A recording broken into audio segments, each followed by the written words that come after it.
This is Buckeye legend Mike Tomczak, and you're listening to OVE Podcast. It's Ohio versus everyone. Subscribe, like, listen, and follow, and don't forget your comments. Here's the show, and remember to always wash your BALLS. There we go. Let's go. OVE podcast time. I'm the Torg. Hear me mornings, QFM 96 in Columbus.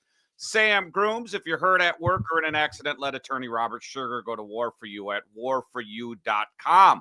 How you doing on Thursday, Sam? Doing well yourself? Doing all right. You know what? I'm changing the poll question today. And in honor, and we'll do this all show because we want the comments. We got the super chats going. This is the first day of super chats.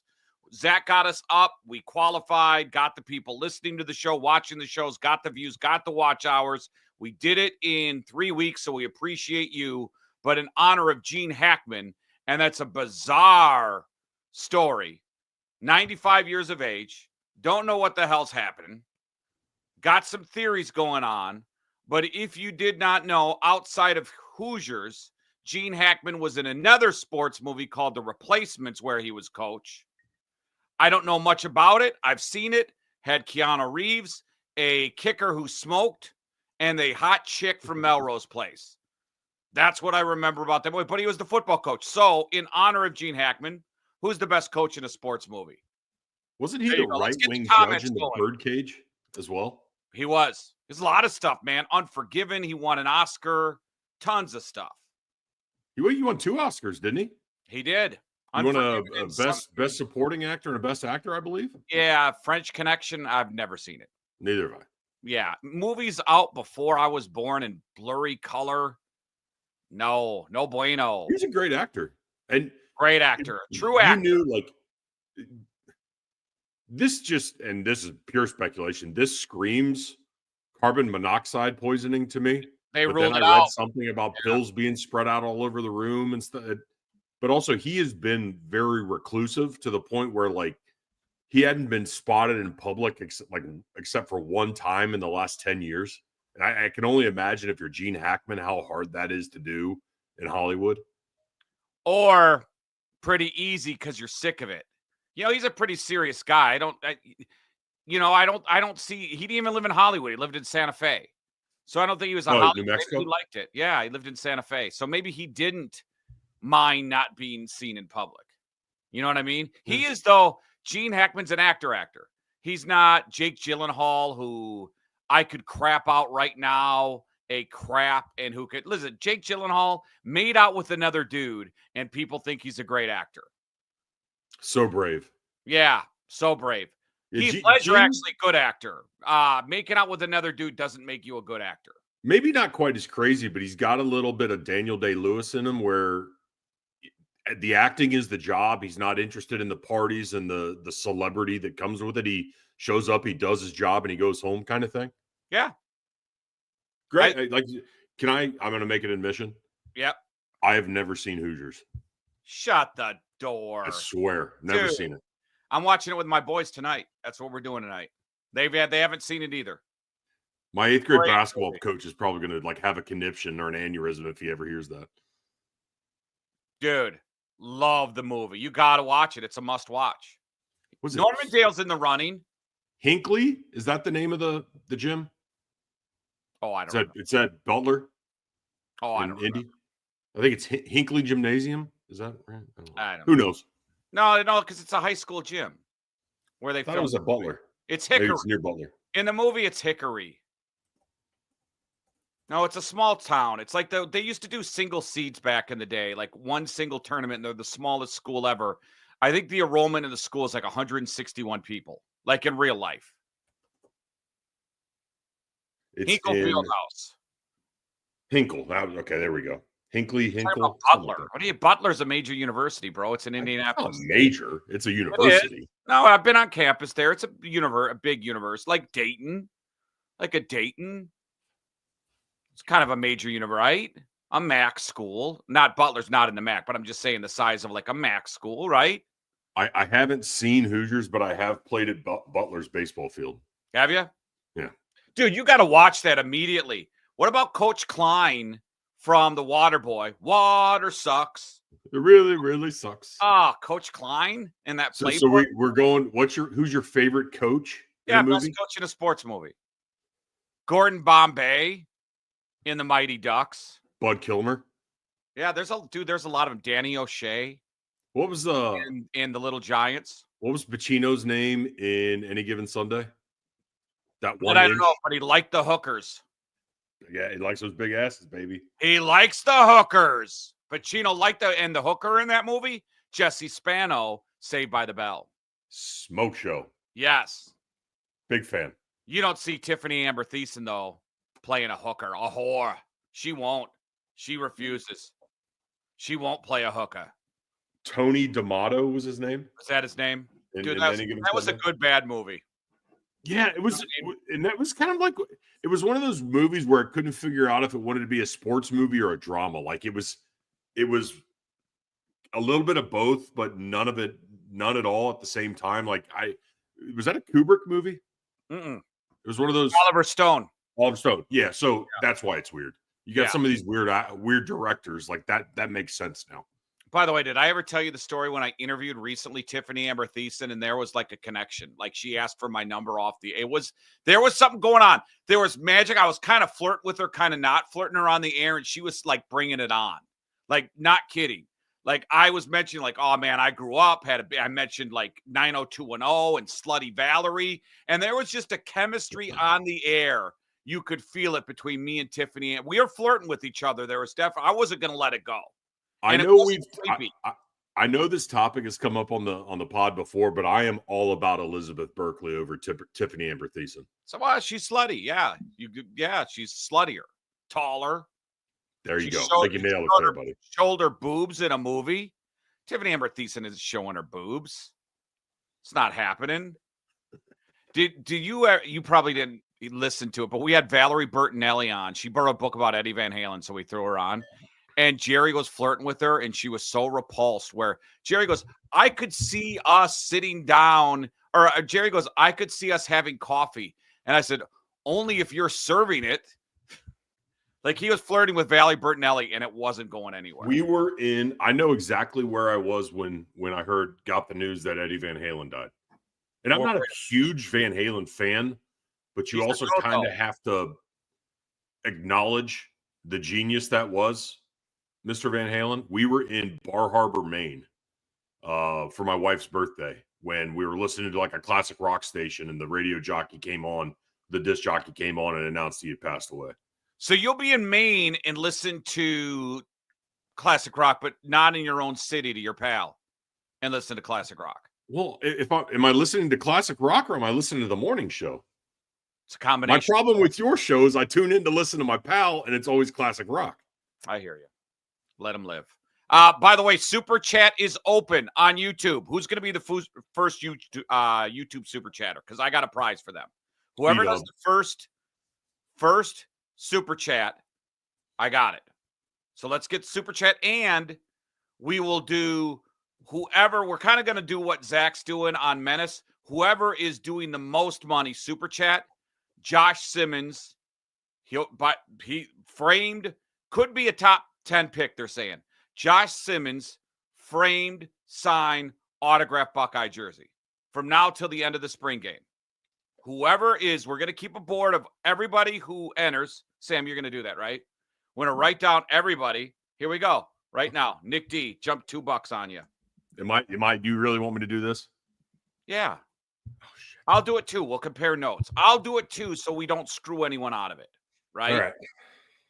Nick D, up $2. Thanks, Nick D. Hey, Nick D, this is yours. Maybe I'll even mail it to Nick D. First one in, Urban Meyer bobblehead. There you go, Nick D. All yours.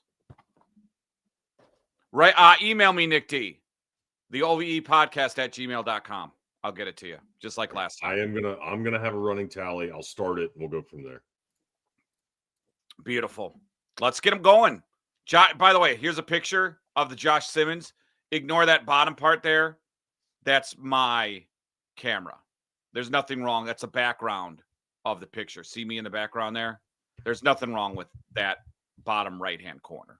So that's the jersey, the framed jersey we're giving away. Whoever has the most money in Super Chats by the end of the spring game, gonna get that. There you go.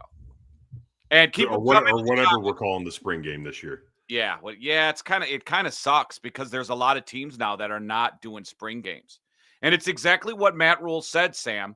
Why would you showcase your players for another team to take your players? You know, Matt Rule's point was if I got a freshman quarterback who's on the other side and he's lighting it up, well, you're going to try to take my quarterback. By the way, my buddy, congratulations. So I've talked on the show that I have a buddy who's worked in the front office in the NFL, Eagles, Patriots, Carolina. Congratulations to my buddy Pat. He is now the GM of the Nebraska Cornhuskers. He just left. He was director of player personnel with the Patriots. Him and Matt Rule coached together in Temple. And now they are reunited in Nebraska. And he told me Matt Rule is a damn genius coach. And he seems to be a great motivator and a great coach. I think he would have been better suited in the NFL in the long term. The problem was he was just a head coach at an organization with a terrible owner. Oh. So he might kind of have the scarlet letter now. So he's probably not going to be back in the NFL anytime soon.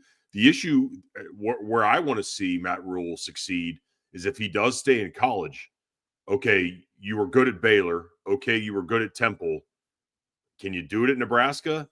I don't know, but I want to see, can you go to a Texas, one of the blue bloods, the SC, the Ohio State, the Notre Dame, and achieve it there? Does your approach that has worked at some of these smaller mid-level schools work with the blue bloods? I think, what was this, his first year at Nebraska? Yes. 7-6 is a win for him, right? First year at Nebraska, the program sucked. Second year at Nebraska. Was it? Yeah. I want to say because he got stand by. Yeah, 23 was his first year, so it was his second year. Okay. I could see at Oklahoma, a blue blood trying to get back if he does well at Nebraska, if he, get a 3-loss season. I could see Nebraska open up the pocketbook and taking a guy like that to try to resurrect the team, like Oklahoma, USC, once they realize Lincoln Riley sucks. I think they're playing out the string at SC knowing that they can't pay him that much money to go away. I think they probably already made up their mind. Yeah. This guy ain't it. No, and they don't. You're right. Well, they had the guy right there who was coaching at the school, and the Raiders were smart enough to pick him up. He still wanted to coach. He's still energetic. He still has it. Tell you what, the Raiders hiring Pete Carroll was the best offseason coaching hire. It was. Pete Carroll will turn them around. Why is Tom Brady going after Matt Stafford? Here's why. And I was going to mention this up a little later, Sam, but the Rams control this draft. The Rams control what's going on in the draft because they have the best player available. Forget the free agent. Sam Darnold's not the best free agent. The best player available is Matt Stafford because wherever he goes, that's going to dictate what happens with every other team. It's going to be a trickle-down effect. That's why Tom Brady, because he's the owner with Vegas, wants Matt Stafford because he knows if the Raiders get Stafford, Sam, that's immediate credibility. Other players will want to play there. Pete Carroll's the head coach. And they'll probably win 9 games with Matt Stafford, 10 games. And the Rams, on the other hand, know that last year was fool's gold. They got to start the rebuilding process. McVay trusts himself. Let me get a new coach. It might be Aaron Rodgers. Who knows? But the Rams control this draft. Combine going on right now. And I'm sure that every team's, they all talk. So I'm sure there's teams approaching the Rams like crazy. The Giants already said at 3 they will not trade the 3rd overall pick for Matt Stafford. Isn't it funny how the combine has kind of evolved from bringing in some of these college guys to see what they can do, see what kind of measurables they have, see how they test and how they look in underwear to it's more about the business of the NFL now. It's more about GMs and owners and brass from these organizations showing up and trying to pull some backroom deals or talk about what are you hearing here? What are you hearing about Matt Stafford? Do you guys have any interest? Those kinds of things. It seems like it's a one it's like 5 days of cocktail hour for business execs. 100%. The agents are there. There's a radio row. Radio stations are there, crazy.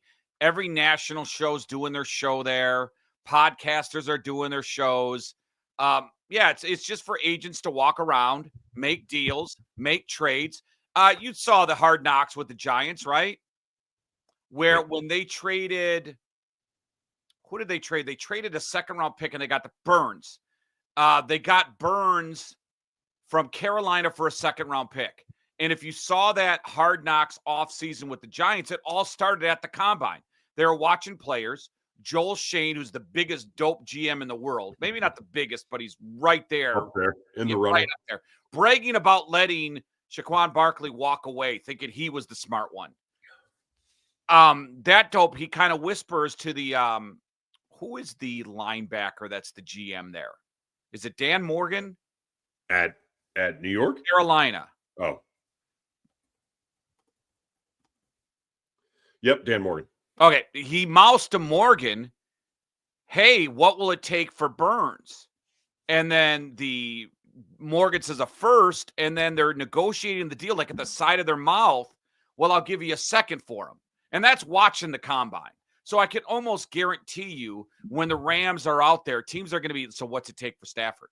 What's it take for Stafford? They're going to negotiate that deal they're going to be framework. The Rams are going to come back from the Combine, Sam, and they're going to have all those offers or the talks, and then they're going to make that deal happen from the Combine. Do you think the servers and bartenders at St. Elmo's look forward to this week more than they do the holidays as far as money goes? There's some big money there, huh? You ever been to St. Elmo's? No, but I know what you're referring to. So good.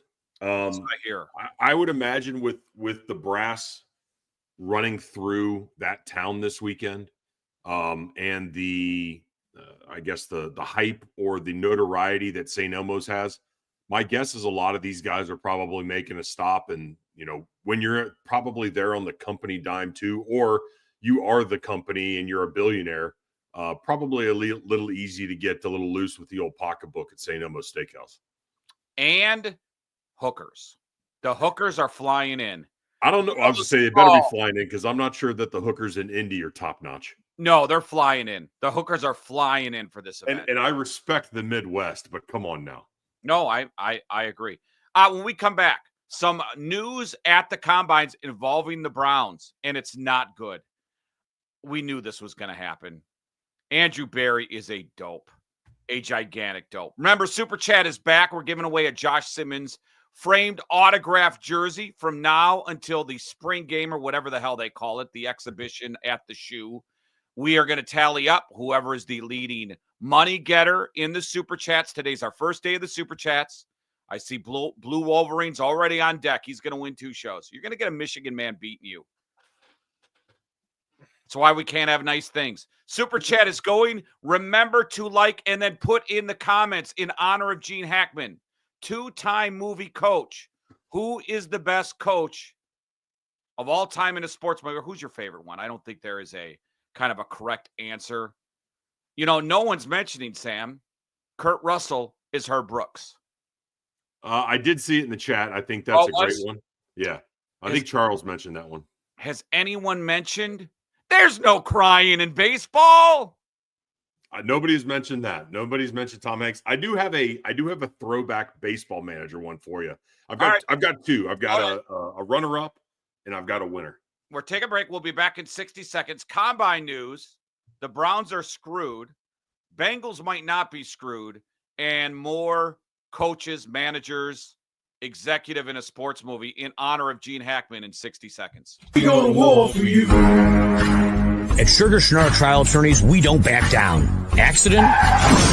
Call us today at 877-WAR-FOR-YOU or visit warforyou.com for a free consultation. Know your rights because results matter.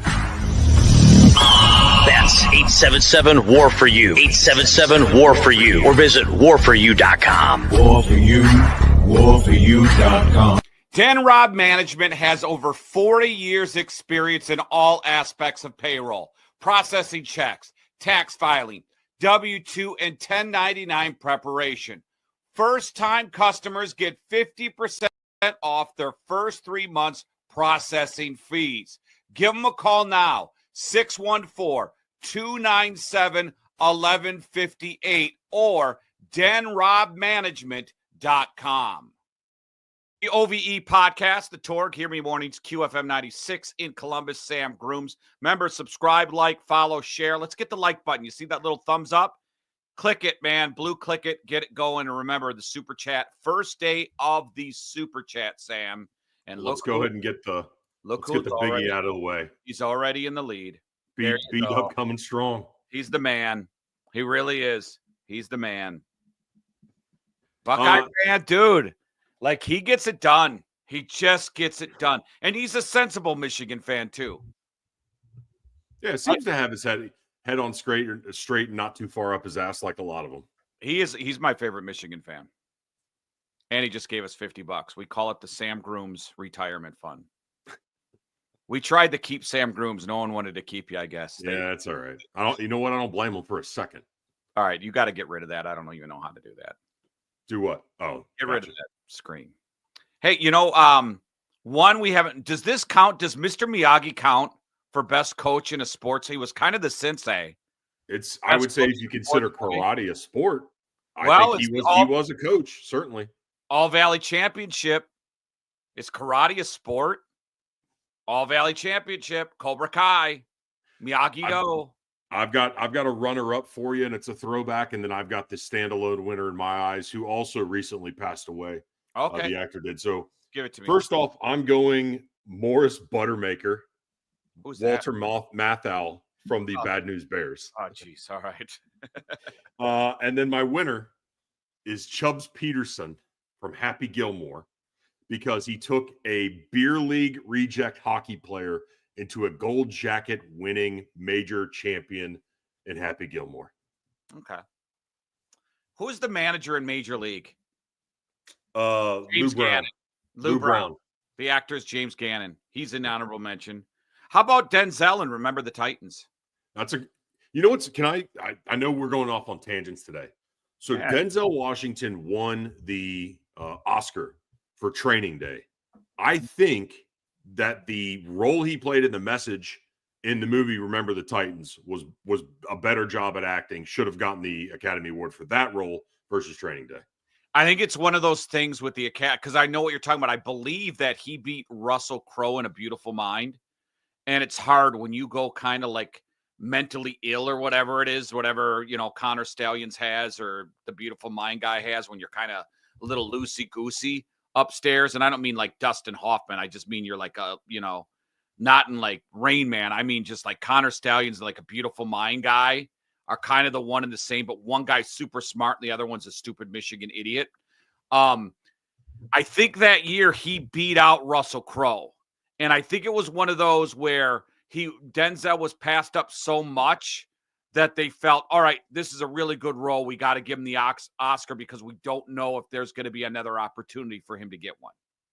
Am I the only one that thought Training Day was depressing as shit? It really was. That was another movie that's like, I watched it and I'll maybe flip it on if it's on, but that movie's depressing as hell. Did Nick D chimed in? Did Beautiful Mind have schizophrenia? Was he a schizophrenic? Was he? I don't know. That's what Nick D said in the chat he was. I didn't know that. I just thought he was a little kind of off. Or maybe he was just like a genius with schizophrenia. God, I haven't seen that movie since it was out. Jennifer Connelly won an Oscar in that one, and we interviewed her once, and she said she uses her Oscar as a doorstop in the bathroom.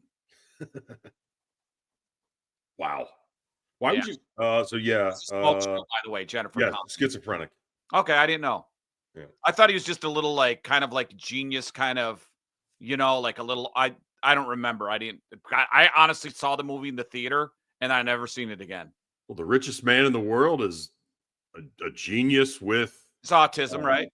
Yeah, but high function, right? Yeah. So, yeah. Did they release the Epstein list today? So a good part, like 200 pages of it was released, or a big portion's been released to a bunch of different outlets. Who's also Pam Bondi, basically the head prosecutor for the government. Attorney General. Thank you, has written Kash Patel, who is the head of the FBI, saying these were supposed to be delivered. Every document that you apparently are now hiding from me, which she said she had an inside source saying that they were being hidden from the Attorney General, must be delivered by tomorrow. Otherwise, shit's going to hit the fan. So they're hiding documents from her? Yes. So there was a whistleblower that came, and I almost wonder if part of the reason why they delayed Kash Patel's appointment approval was so that they can go and destroy or get in front of some of this information that's going to be released, because there was a whistleblower that came out, said that agents at the FBI are destroying Epstein evidence. Whether that's true, I don't know, but I'm just saying what I've read. So then you can't get it once it's gone, correct? You would think. But, I mean, you're talking about a guy much like Diddy who had semi-trucks full of videotapes and hidden camera footage on some of these people to use as leverage in Epstein. So, I don't know. That's a good question. My guess is they're going to get to the bottom of it, and if there was anything nefarious going on, some people are going to lose their job or be thrown in jail. Yeah, because it was supposed to come out at noon today, correct? Yeah, some of it was all handed out. My guess is you'll start seeing some of the reports on it here probably in the evening. I haven't looked at X. I looked at CNN. Well, I should go to a news source. What the hell am I doing? Well, CNN wasn't given the information. Oh, they weren't. No. Okay, what, they give it to Fox News? No, they gave it to like some of these what I would call alternative media outlets, DC Drano, Libs of TikTok, things like that. Oh, gotcha. By the way, speaking, since we're on the subject, I thought that was funny today. Not funny, not funny when someone gets sent to the sitco, or maybe you think it's funny. I read this story. Joy Reid got fired. She's on MSNBC. It was on NBC. Here is a factoid for you folks. I have 4 times the amount of listeners on my morning show than she had watching her TV show, Factamundo, on MSNBC. 4 times more in Columbus, Ohio. 4 times more than Joy Reid. Put me on MSNBC.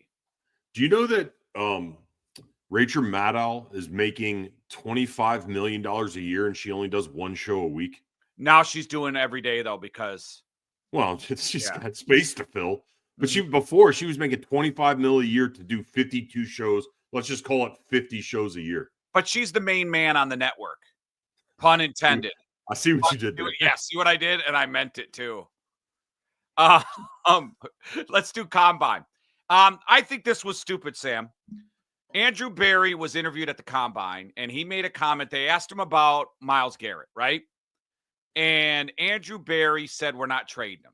The right thing for Andrew Berry to say is, we are not going to discuss personnel moves at this time, and we're going to keep that in-house. That's the right thing to say. But then Andrew Berry says, we're not trading him. We're going to turn down every offer. I'm paraphrasing here of what, but he basically said, we are not trading Myles Garrett. And then today, Myles Garrett came out, and because when this first came out, Sam, I talked to someone who covered the Browns, and they said, short of the Browns making him the highest paid defensive player, all guaranteed, he's gone. He won't play here again. Myles Garrett came out and said, I don't care what you pay me. I am never playing in Cleveland again. So Andrew Berry spoke, and then instead of just saying no comment and maybe working something out and calling Myles Garrett's agent, go, hey, what if we reworked your deal?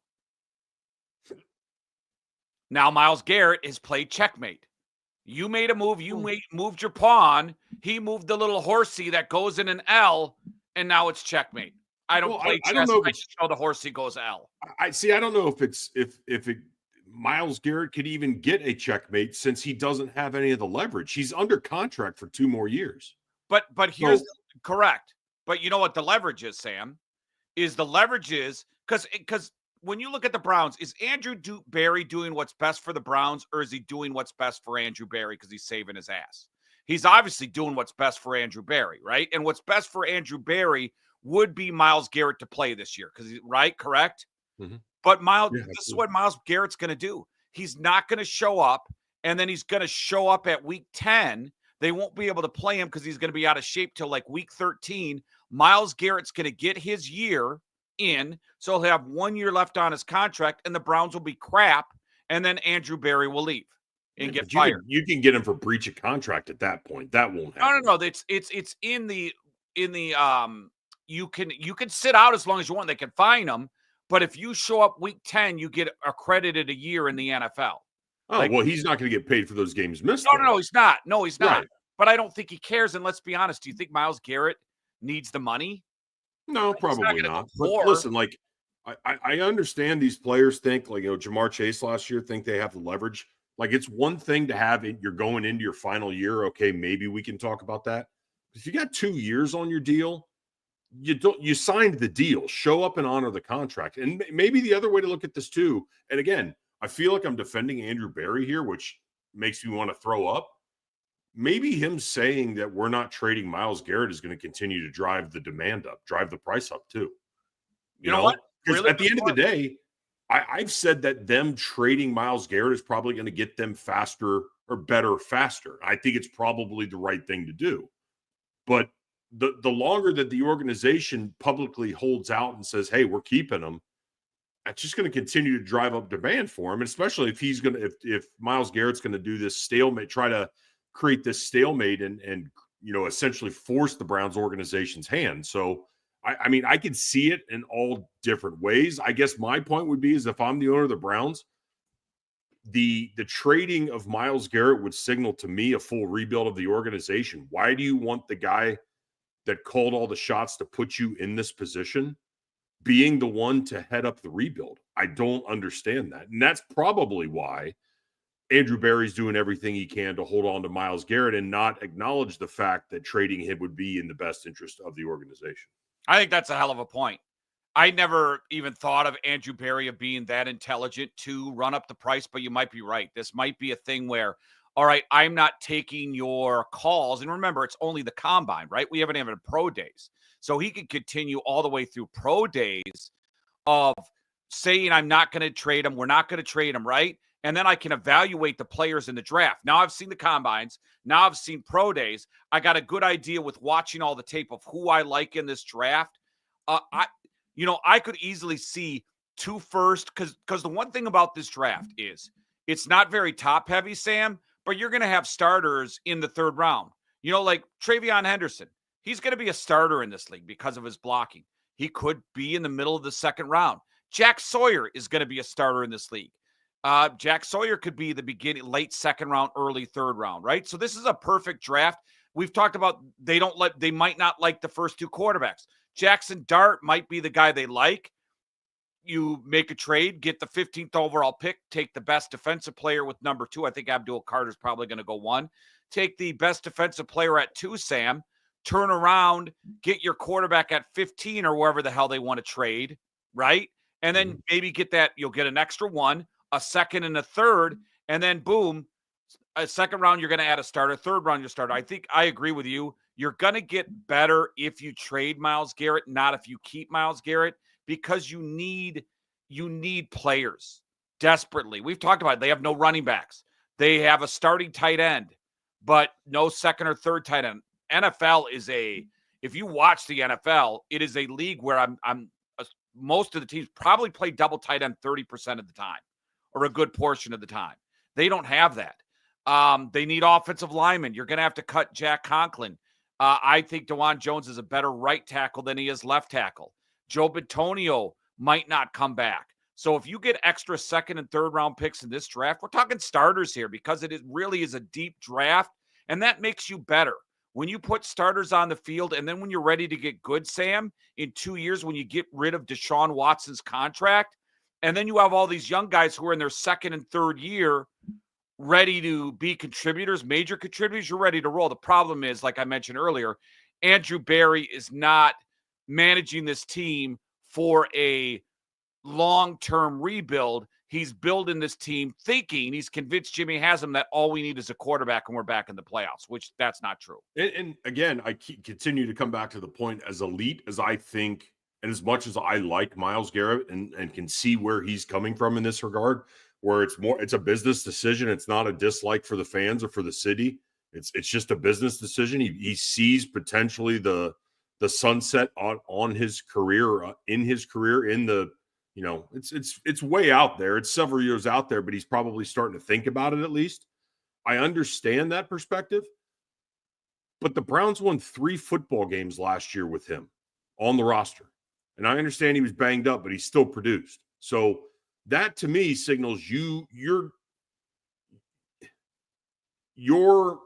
so far behind as far as your total overall roster that I don't care if you have the best defensive end in the league on your roster. Like, don't get me wrong. Next year may be a further step back from 3-14 from this year.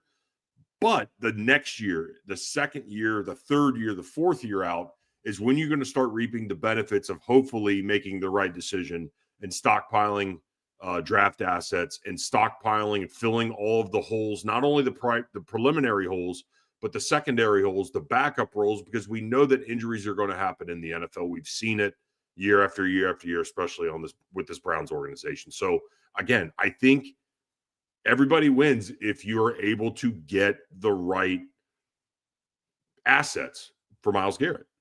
I think Myles gets the trade to potentially a better organization, has a better chance at winning in his career. And I think the Browns can put themselves on the road back to, some form of recovery and being competitive in the AFC North if they just pull that trigger.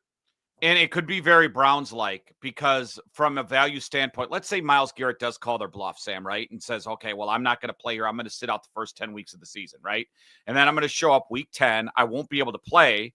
So it'll take me a while to get running, but then I'll be able to play and I'll play the last 4 games. What is his value then in the offseason next year for a new GM and a new head coach? It's not much because Myles Garrett already sat out a year and he's rusty. And that 2 first-round picks that you could get now won't be available after this season. He's another year older. The salaries will go up. The cap will go up. He will cost more for another team. I just think if you're going to do something with him, and I think you made a good point of you just play no, teams will continue to try because the agent's going to work behind the scenes, Sam, and work deep because a lot of these trades are done by the agents too. And the agent's going to be behind the scenes going, no. We are really not playing. So keep trying. You're just going to have to up the offer. Myles really wants to play with you. He's probably saying the same thing to like 6 different teams, right? Myles really wants to play with you. Hey, Philadelphia, offer the 3 first-round picks. I still wouldn't take 3 Philadelphia first-round picks, but you know what I mean. Hey, Washington, 3 first-round picks. The agent's going to be working it behind the scenes. Trust me. So correct me if I'm wrong. The only time we've seen a prominent player essentially sit out a year was Le'Veon Bell, and look how that worked out for him. I'm not saying Le'Veon Bell. Galloway did, and he got Seattle got 2 first-round picks for him. Well, I'm just saying, okay. That was maybe a little. I don't want to say it was before my time. That was a while ago, though. That was like early 2000s, right? I understand running back and defensive end are different positions. Like as far as you're right about Le'Veon Bell as well, but. Man, I don't know that him sitting out is good for his career. I don't know that him sitting out like that is obviously good for the trade value that the Browns could reap in the offseason next year. So, yeah, I just don't see it working out. Because as much as Myles, I just don't see Myles doing that to the fans in Cleveland. Oh, dude, have you listened to Cleveland sports talk radio or anything or heard the fans? Probably not very happy right now. Oh, they don't want Myles Garrett back either. So I think that relationship between Myles and the fan base, I think that's over. Even if Myles would say, okay, I'm going to play, I think eventually they're going to cheer that. But I think the Browns fans have had enough of Myles Garrett. You know how the Browns fans are. If you tell them I love this city, they will dry hump you on the couch and buy you flowers in the morning. If you say you want out, you're enemy. I mean, look at what LeBron did. Spurned you for a prettier girl, and then he came back and made you accept him even before he delivered the world championship. So, no, it happens. When we come back, we're back in 60 seconds. Sam's got some Buckeye news. Oh, don't you? Don't we want to talk about what you had? Yeah. I got you. I was like, I do. I was like, oh yeah, it was from a couple days ago. Sam's got some Buckeye news, and tonight is the biggest game for the Blue Jackets in about 3 years, maybe 4 years, Sam. Maybe longer. It's been a hell of a long time, I'll tell you that. We're back 60 seconds, OVE podcast. Hey, it's Torque for Custom Air. You know when it comes to my HVAC system, I don't trust just anyone. I trust Custom Air. These guys are fast, reliable, and they know their stuff. Fall's just around the corner, and now's the perfect time to make sure your HVAC equipment is running at its best. Don't wait until it's too late. Get ahead of the game. I wouldn't trust anyone else with my home, and neither should you. Visit them on the web at customairco.com and keep your home comfortable all season long. Custom solutions, custom comfort, custom air. Thinking of buying or selling a home? Give Lauren Torgerson a call with Next Home Experience. Lauren has been servicing the Columbus metropolitan area for 10 years. So whether you're a first-time home buyer, considering building, want to upsize or downsize, Lauren can help you with all your real estate needs. Get a free market analysis for your area and get started working on making tomorrow's dreams happen today. Call or text Lauren at 614-296-3952, 614-296-3952, or email at torgersonlauren@gmail.com. All right, here we go on a Thursday of the OVE podcast. I'm not sure if we're doing a show. I know tomorrow, we will be doing a show Monday. There you go. That I do know. I might go solo tomorrow. I'm not sure. It depends on how I feel. Maybe get boozed up tonight. I don't know how I'll feel tomorrow. I know Finkus is out of town. Finkus is in New Orleans. Yeah, what about Zach Bourne or Bourne has the 11 Warriors deal, and that's why he can't come on. He'd Gotcha. come on if he could. He get then 11 Warriors pays him. They pay him well. So what, I could do a show solo. I mean, it's not a problem. It's just whether I want to do a show solo or not. I like the 11 Warriors guys. I think they do a good job.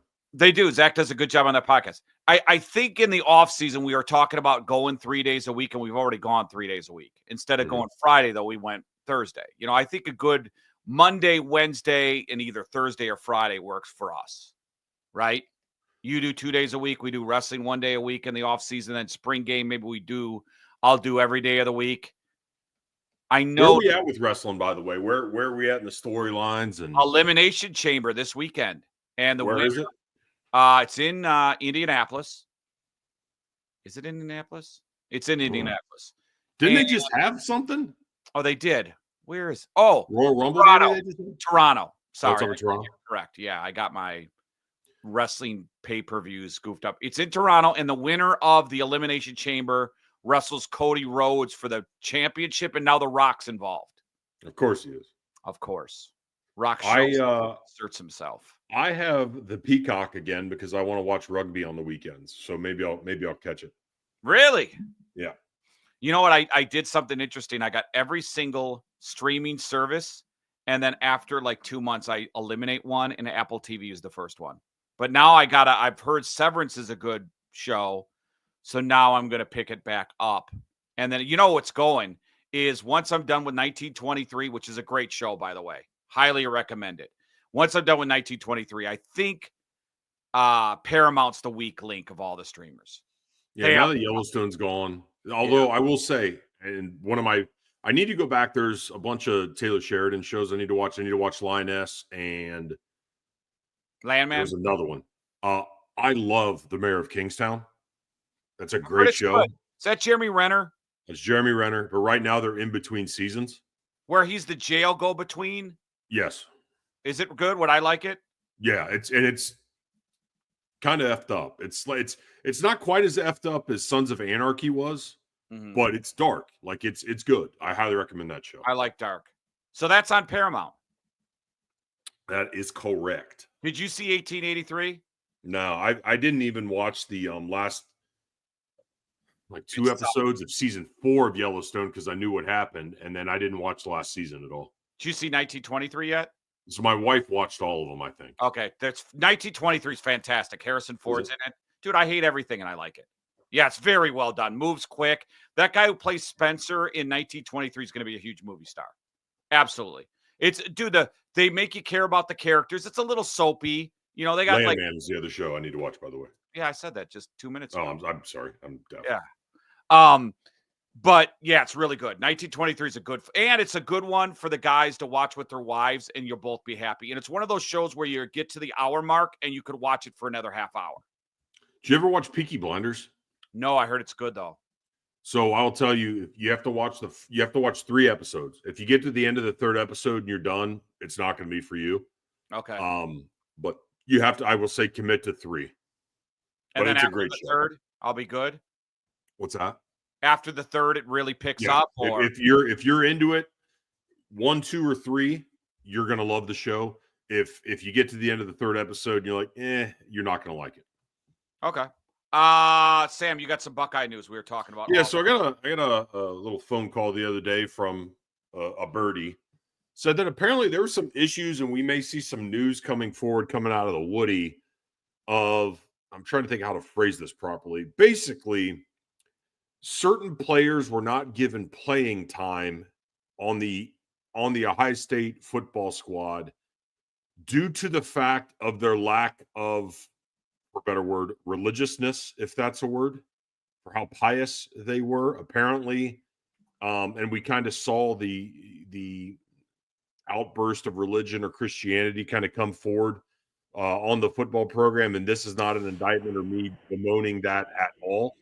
However, it sounds like playing time was granted to potentially to players based upon how religious they were or how outwardly religious they were versus some of the players that did not participate in these types of activities.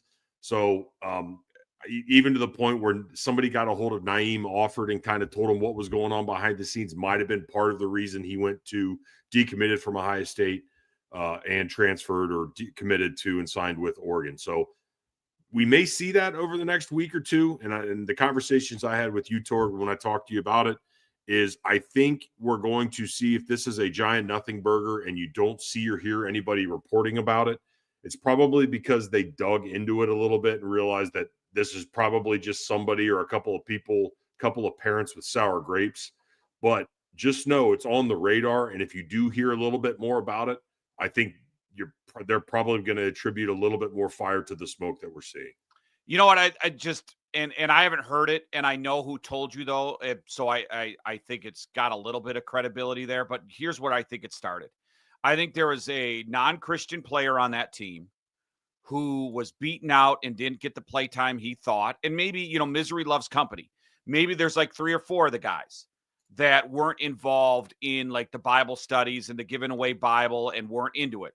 And they felt because they weren't good enough to play that, oh, well, I'm not in that group. That's why I'm not playing. See, when people fail, no one wants to look in the mirror and say, yeah, I wasn't good enough. And as fans, we do it. As fans, what do we do when the Buckeyes lose? Now, in the Michigan case, it was Ryan Day's fault. But most of the time, we point the fingers. Coaching staff wasn't good. Play calling. And sometimes it's just the players got to look in the mirror and they just didn't get done. The funny thing is you talk to players and they'll say, we just weren't good enough. Remember we had Finkus on and he was talking about when they lost to Michigan for summer. He goes, we just weren't good. And the fans, though, would blame Coop. Oh, Coop screwed up. He couldn't beat Michigan. Well, when you talk to Finkus about when he lost to Michigan, he goes, they ran over us. We couldn't stop the run. So we always, as a fan base, we always want to point fingers, and as people, because we're human beings, when we fail, there's not a lot of my bads. So what I think, and this is just a guesstimate, I think there was a lot of unhappy guys of the FU to Ohio State. I didn't get to play. Now they should be happy because they're part of a championship team, but I think there's finger pointing. And when you fail, you never want to say, I got outworked, I got outplayed, I wasn't good enough. So that's what I think. I think it's sour grapes and probably a handful of guys. You find one guy who's unhappy, and maybe you got like 3 defensive linemen and you find a linebacker. And there was a lot of guys who thought they should play and didn't. And, I would probably look at the transfer portal and see, okay, those guys who left were probably the bitchers and complainers. And probably look, and they probably spread rumors. And if they were in a text chain with any recruits, they would probably say, oh, this place is bullshit. Don't come here. If you're not in their little religious group, you won't play. Doesn't mean it's not. It has no factual relevant. Yeah. Right? It's not factual, but it's someone. It's the, you know what it is? It's their opinion of what's going on. Someone else's opinion of what's going on. I'm curious to see if there's anything else that comes from this. I think if you do start seeing some reports of this, or maybe even some of the beat picking this stuff up, I think maybe there is a little bit of substance to it.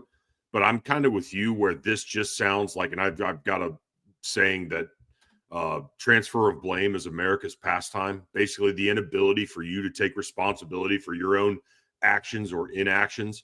It's always somebody else's fault. You never want to look inward. You always want to look outward. So that kind of is what this sounds like to me as well. And I think it's kind of chicken shit to blame religion. But, again, people are going to grasp onto whatever they can grasp upon. But what I would say but don't you think it's an easy cop-out, though, for their failure? Absolutely. Blaming religion, kind of like people that throw the race card so quickly and all the time, just pisses me off when it has usually nothing to do with it. It probably had something to do with that particular player being better than you. But it's easier for me to say, well, I didn't come to Bible study, that's why I didn't get to play, versus saying, well, that guy's just better than me.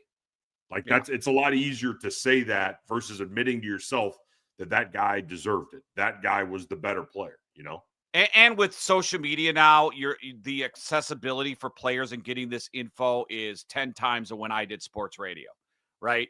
I mean, I would talk to the players. Now, granted, when I covered the team, I made relationships and a little bit better relationships when they would be seniors and I was doing sports radio, but there was no way to contact players back then, right? And now you can just contact a player through social media and just drop in their DMs. So guys want to bitch, guys want to complain.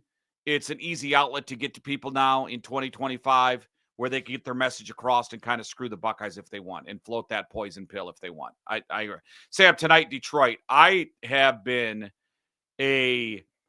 every single game watcher of the Blue Jackets, probably the last 10 games, 15 games. I have not been this pumped for a game in a long time. This is a must win to me. You got to win the next two. You're in Detroit. Because the way it works now is the Blue Jackets have the 8 seed. But who is right in the mix? You got the Rangers, you got Detroit. They are teams, Sam, that are going to make moves in the trade deadline. Who knows what the Blue Jackets, but for a fact the Rangers are going to make moves, correct? The Boston Bruins are going to make moves, and they are behind you. These games, when you're facing the Bruins, the Rangers, whoever it is, these are must-win games because every game is a 4-point swing. Yeah. This would be a big one to get. Obviously, there's a lot of teams where all-star breaks may be coming at a bad time, where the team is kind of on a heater right now. They're playing really well. I think that the all-star break came at a great time, or the 2-week off Four Nations break came at a great time for the Blue Jackets because of a couple of reasons. Obviously, they were on a 4-game skid, and a lot of that had to do, I think, with guys being hurt, being injured, and dropping like flies. Well, you get 2 weeks off with the exception of one player who continued to just, light the world on fire with his play. But a lot of these guys that were out get healthy. You also get a couple of guys back or a guy back in your captain that hasn't played with you all season.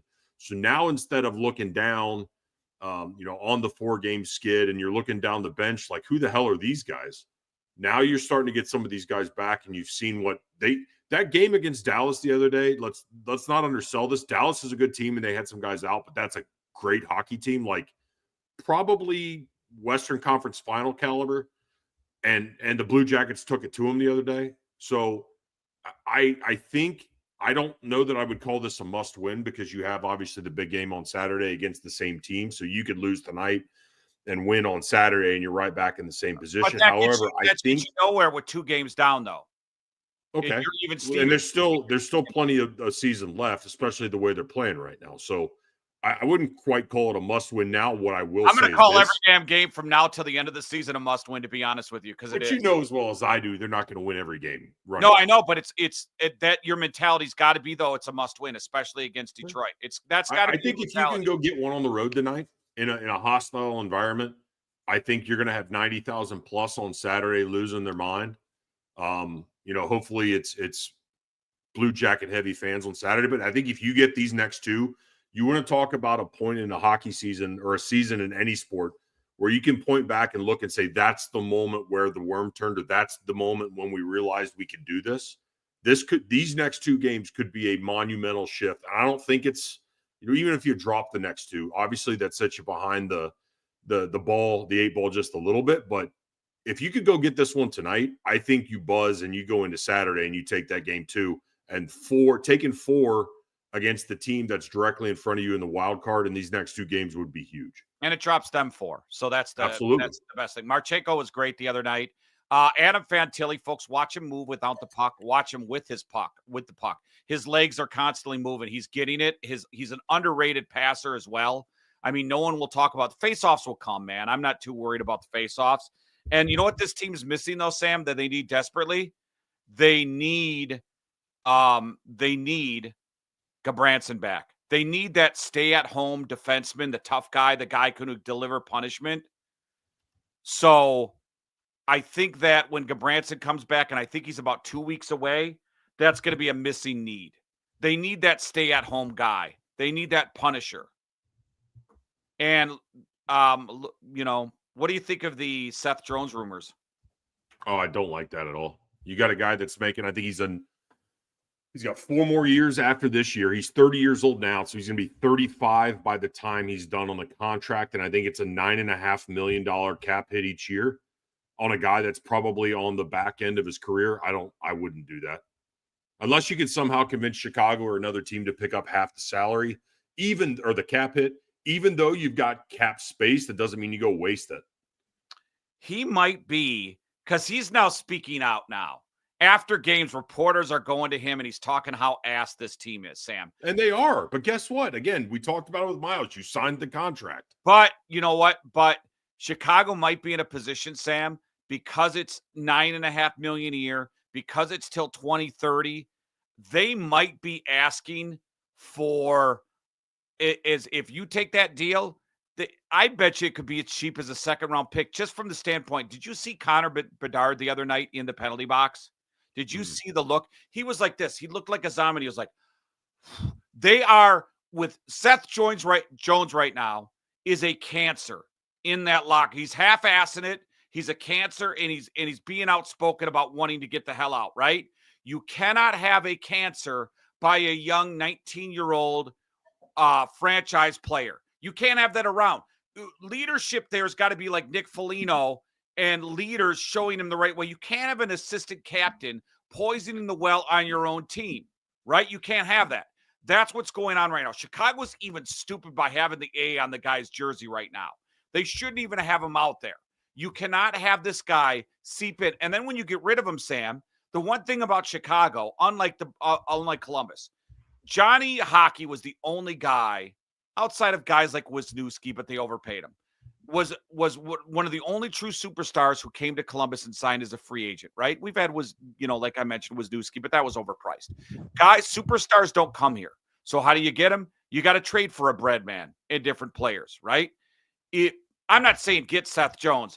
I'm just saying if you want a good player, you're going to have to trade for him. They're not going to come here as a free agent in the offseason because everybody's going to compete for the same guy, and they're not going to pick you. So if you want to make a move and I wouldn't trade for him, but Sam, he could be really cheap. I mean, really. That's the thing. Like, if you can get another organization to foot the bill, then we can have the conversation. But $9.5 million for a guy that's on the tail end and he's pissed playing. What's he, 28? No, he's 30. He'll be 31 soon. Is he really? I thought he was 28. So that's my thing. Got a hot mom. Yes. Plus, you bring up the fact that he's bitching and moaning about this. Like, show up and be a professional. Like, you're still getting paid. Show up and be a professional. You say you want traded, but don't half-ass it. I'm also pissed off that the guy, at least he was forward with the organization and said, "You're not going to re-sign me, so trade me."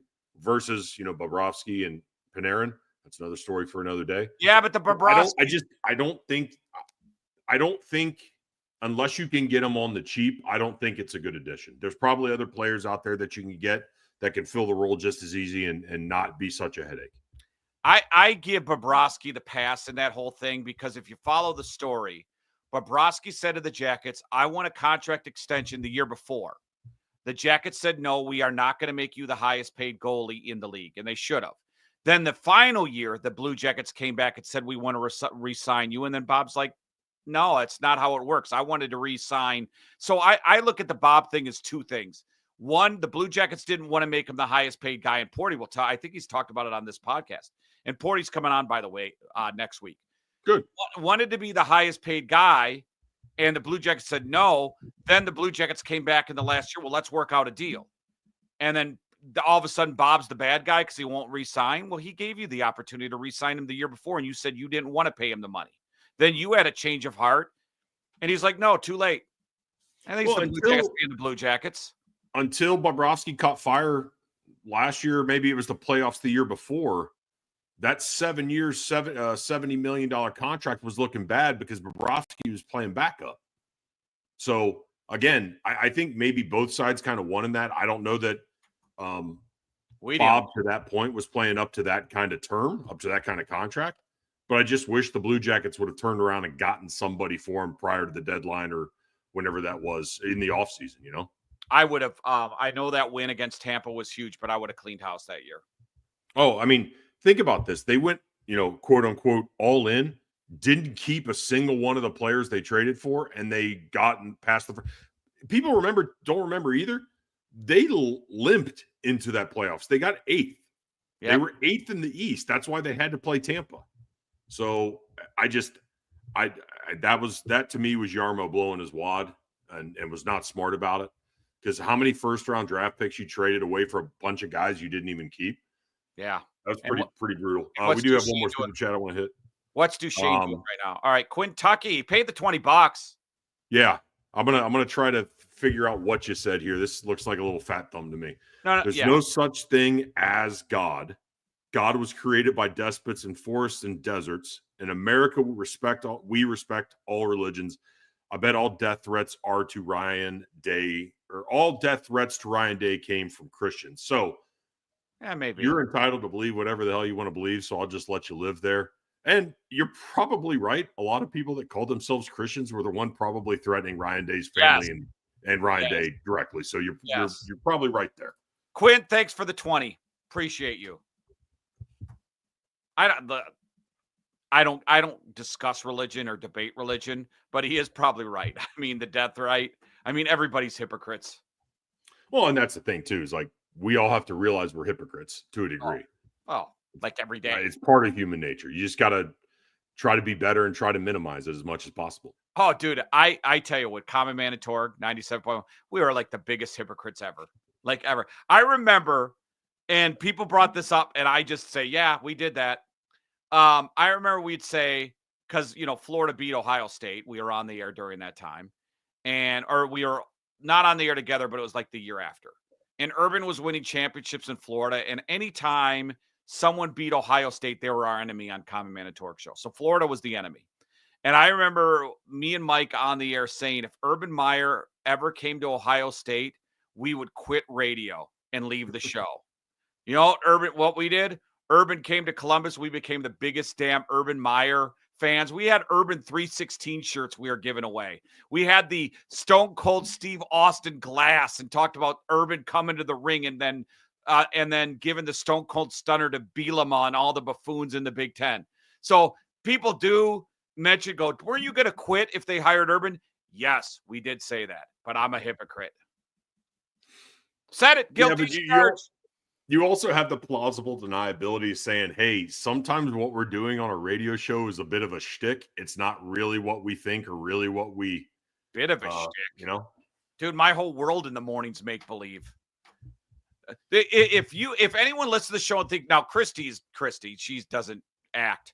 But me and Jerry, if you're believing that, like Jerry doesn't go home and he's not a big well, maybe. Never mind. I don't even know what we got into here. Yeah, bad example. Yeah, bad example. Wrong show. All right. Maybe we're back tomorrow. Some people chimed in and said they'd fill in. Shoot me an email.